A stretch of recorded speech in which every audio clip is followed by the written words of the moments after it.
She ended everything with a text. No warning, no face-to-face conversation. Just a cold gray bubble lighting up my screen at 2:13 a.m. Effective immediately. Your services are no longer required. HR will be in touch. The message came from Matt, her favorite little puppet.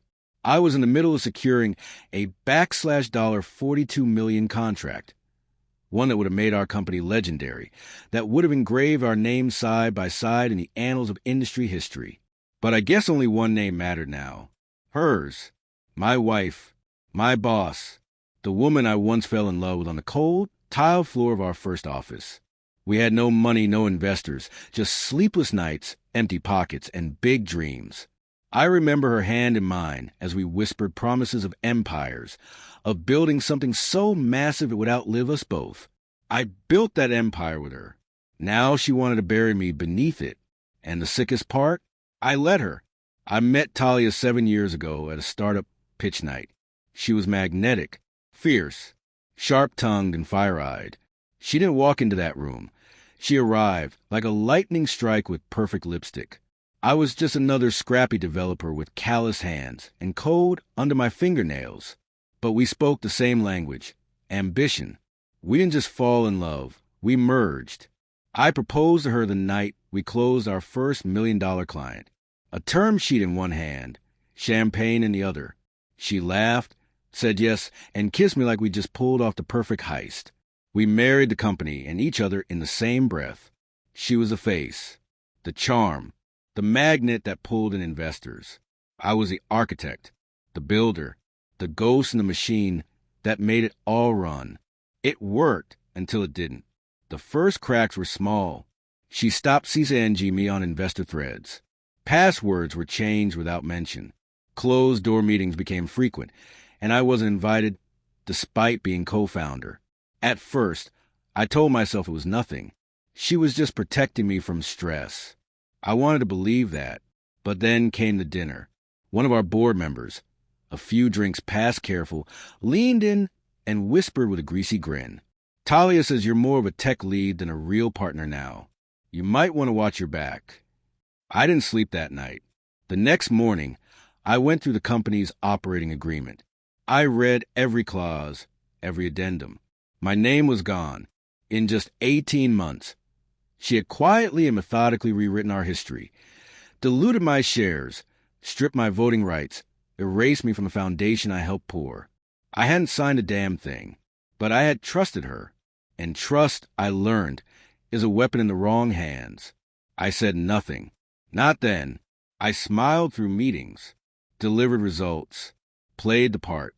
But behind the curtain, I was building something else. I opened a new offshore account. Quiet, clean, registered a shell company using a pseudonym I hadn't touched since college. Every line of code for Project Sparrow, the $42 million data intelligence deal I had nearly completed, was rerouted through my servers. She never noticed. She was too busy giving TED Talks, chasing magazine features, flirting with the idea of a TechCrunch cover like it was a crown.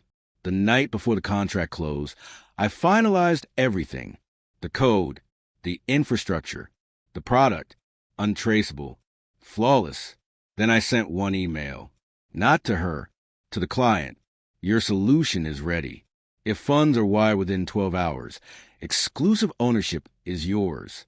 No intermediaries, no politics, just the product you were promised. Their reply came 43 minutes later. The money landed at 7:12 a.m. $42 million.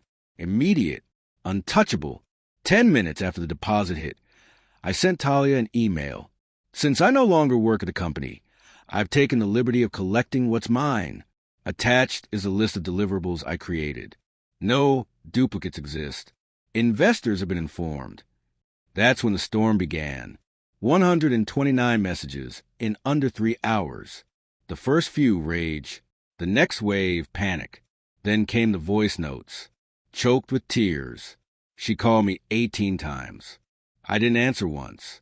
By afternoon, she was standing at a podium in front of cameras, trying to spin a lie big enough to contain the disaster. Technical realignment, she called it. But the investors had already received proof. Screenshots, signatures, the payment receipt, everything. She threatened lawsuits, empty threats. Every single line of Sparrow's code was mine. Every blueprint, every test, every timestamp bore my name. Ironclad. I watched her unravel on live television. Her voice trembled. Her makeup smudged. She tried to look powerful in that same tailored power suit she wore the day she fired me. But she was just another crumbling monarch watching her castle dissolve. The last time I saw her, she stood at my door. Didn't knock.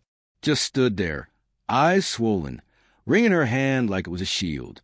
"I made a mistake," she said. I looked at her, at the woman I once dreamed with on cheap office floors, at the woman who gutted me with 6 words while I was building her fortune. I didn't say a thing. She held out the ring like an apology. I didn't take it. I closed the door. They say revenge is loud. It's not. It's silent, calculated, surgical. You don't scream. You whisper. You wait. And when the time comes, you send one email and watch their empire turn to ash. She thought she'd fire me. She didn't realize I had already erased her from the company, from the story, from my life.